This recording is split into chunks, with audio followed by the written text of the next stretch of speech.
Je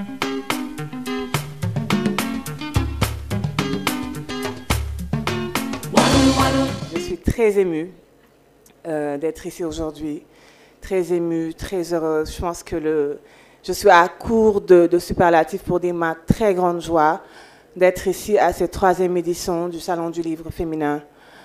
Cette magnifique initiative culturelle et particulièrement littéraire que Amina Seck porte depuis 3 ans. J'étais très frustrée de ne pas avoir assisté aux 2 premières éditions. Mais là, dès que l'occasion s'est présentée, je me suis dit, je viens pour pouvoir être là parce que le projet de Amina mérite d'être soutenu. Merci Amina, vraiment, et bravo d'avoir tenu. C'est comme Mamito l'a dit, et comme tu l'as toi-même dit, ces dernières 48 heures n'ont pas été de tout repos, mais tu as été tenace.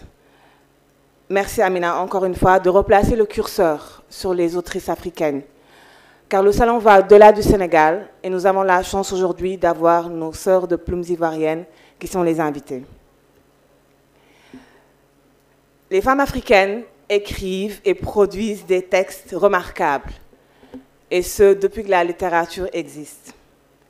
Écrire est un acte politique qui permet aux autrices de faire preuve d'ingéniosité, de sensibilité, mais aussi d'agentivité. Celle du continent, et plus particulièrement du Sénégal, s'y essaie de fort belle manière. Merci encore Amina de nous donner à nous autres autrices africaines un espace qui nous permet d'occuper la place centrale qui nous revient. Je m'appelle Ndeye Fatou Kane et j'ai l'honneur de vous dire quelques mots sur le thème de cette année, littérature, exil et migration. Chacun des termes qui, chacun pris séparément, pourrait faire l'objet d'une conférence. Avant de vous dire plus amplement ce que ce thème m'inspire, j'aimerais prendre le temps de faire un petit rappel historique. Il y a quelques semaines, le 1er décembre 2024, on a commémoré le 80e anniversaire du massacre des tirailleurs sénégalais, autant au Sénégal qu'en France. Et la France semble en tout cas aujourd'hui plus que jamais engagée dans l'optique de la réparation de ce crime. Samuel Ousmane leur rend un hommage filmique dans son film très connu, Camp de Tcharoy, en 1988. Et d'autres œuvres vont suivre, autant filmiques que livresques, mais toujours axées autour des vécus héroïques de ces hommes noirs africains morts pour la France. Mais ces hommes avaient des compagnes qui les ont suivis pour certaines au front. Sous le surnom de Madame Tirailleur, elles ont été réquisitionnées pour assurer l'intendance, de même que l'approvisionnement en munitions, et parfois au péril de leur vie. Aujourd'hui, on en sait très peu sur elles. Ces femmes ont souffert, j'ai envie de dire, d'une triple peine, sous le prisme de leur genre, de leur classe sociale et de leur race. Vivant sur la solde du mari, remplaçant l'intendance et les fourgonnettes pour que leurs conjoints combattent l'ennemi. Jusqu'à la fin de la Première Guerre mondiale, les combattants sont accompagnés de leurs épouses. Lorsqu'elles perdent la vie, elles obtiennent de timides hommages, tels que celui de Mouina, épouse du caporal goumier Ahmed Yacoub, blessée mortellement au combat, en distribuant des cartouches sur la ligne de feu. Que retient-on aujourd'hui de ces migrantes de la première heure? Car migrantes, elles l'ont été, sous la contrainte qui plus est. Mais pour elles, femmes noires et africaines, partir peut revêtir un double, voire un triple coup.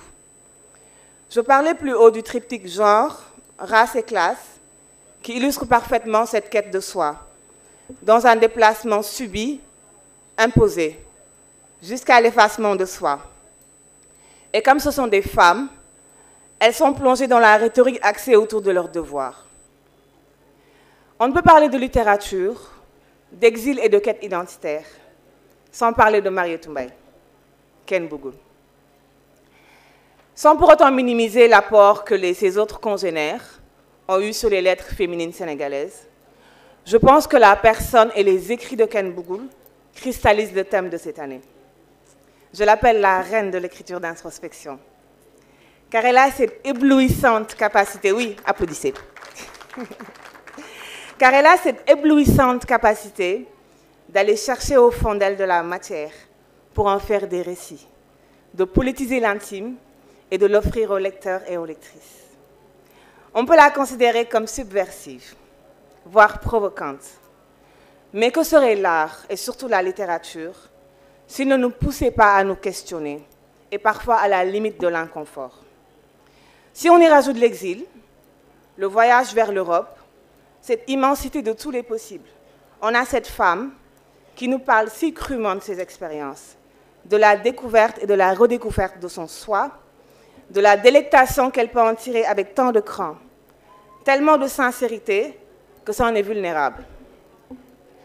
Ce passage de Riwan ou Le chemin de sable, son meilleur livre selon moi, me parle particulièrement. Rester soi-même, avec l'énergie du désespoir, et imposer son identité. Peu importe laquelle d'ailleurs, jusqu'à la destruction totale du gène de la bêtise humaine. En somme, Ken Bougoul nous pousse à sans cesse interroger et réinterroger cette identité, qui est en mutation perpétuelle.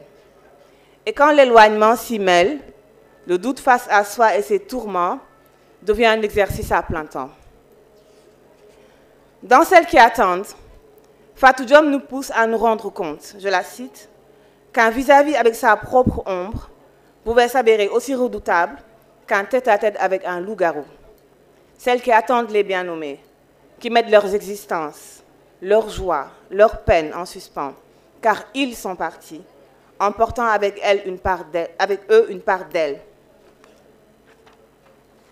Dans ce roman, intimement lié à la propre trajectoire de Fatou Diom, qui a beaucoup écrit sur les questions des migrations, les femmes s'oublient et perdurent dans l'attente des fils, conjoints et frères, partis explorer l'ailleurs, si riches de promesses.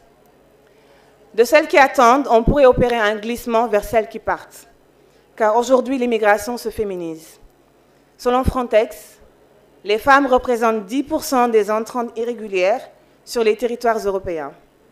Elles partent en quête d'un avenir meilleur pour elles, pour leurs enfants si elles en ont, mais aussi pour la famille qu'elles laissent et dont elles doivent assurer la subsistance.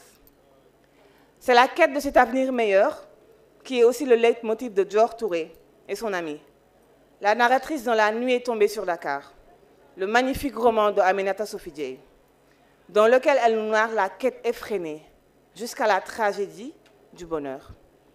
Bonheur qui n'aura de sens pour les deux jeunes filles dans ce livre que le voyage, l'ailleurs, hors du village et de ses routes poussiéreuses. Car en fin de compte, elles venaient de se rendre compte de la dimension tragique de toute destinée humaine. La fragilité de la destinée humaine, et qui plus est féminine, avec son lot de contraintes et de coercition sociale, est le fil narratif de l'écriture de Aminata Sophie Dieye. De Aminata Zaria à Ndaye Taxawalou, la quête de sa paix intérieure, sans complexe, mais surtout sans peur. Dans une société prompte à briser les ailes de celles qui s'écartent du chemin tracé, sera sa ligne directrice. De Dakar à Paris, pour revenir à Dakar, elle nous aura entraînés dans toutes ses aventures. Et son œuvre largement autobiographique nous sert aujourd'hui véritablement d'inspiration. Diary Sow est aussi partie pour se chercher et se retrouver. Je pars, son roman publié sur Robert Laffont en 2021, est un ouvrage de quête, de soi d'abord, mais aussi de libération, face à un monde et une société qui entravent les libertés. Partir peut aussi être la solution radicale qui permet de refonder et de se retrouver. Il y a 10 ans, j'écrivais mon premier roman, Le malheur de vivre. Bonjour, Monsieur Diallo. Et un double objectif m'animait lorsque je l'écrivais ce roman, mon premier livre. Celui de rendre hommage à un Sénégal, un Dakar que j'avais très peu connu, car le roman a pour espace spatio-temporel le Dakar des années 70 et 80, mais aussi rendre hommage à mes origines poulard. Après quelques années dans le pays qui m'avait accueilli pour mes études, je prenais de plus en plus conscience de ma quintuple condition noire. Poulard, féminine. La féministe viendra bien après. Sénégalaise et dakaroise. car l'éloignement aura eu pour effet de me rendre avide de retourner à mes racines. Écartelée entre le nouvel univers dans lequel je naviguais et celui que j'avais laissé, j'ai mis dans ce roman tous les questionnements, pour ne pas dire les tourments qui étaient les miens, en partant de la fiction. Car même si la fiction est une création de l'imagination, elle part, somme toute, toujours du réel et s'adosse à des faits tangibles. Et comme le dit Maryse Condé dans La vie sans phare, la littérature est le lieu où j'exprime mes peurs et mes angoisses, où je tente de me libérer de questionnements obsédants. Je suis heureuse d'avoir pu vous dire ces quelques mots, partant d'écrits de femmes que j'admire, qui, avec leurs livres et leurs prises de parole, m'ont aidée, et m'aident toujours d'ailleurs, à me construire. Car les identités sont multiformes. Bien que toutes les représentations ne sont pas de nature textuelle, les textes sont des discours fixés par l'écrit et jouent un rôle décisif dans le processus de questionnement identitaire. Quand on est une femme africaine, dans ce monde globalisé, les tentatives de musellement sont multiples. Et quand on fait le choix de partir, les étiquettes font le reste du travail.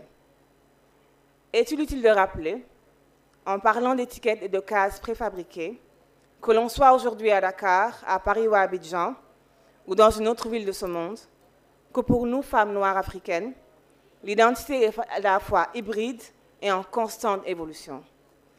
Il arrive que cette quête nous accompagne tout le long de notre existence. Et cette quête peut durer toute notre vie. Alors il faut y faire face. Merci beaucoup.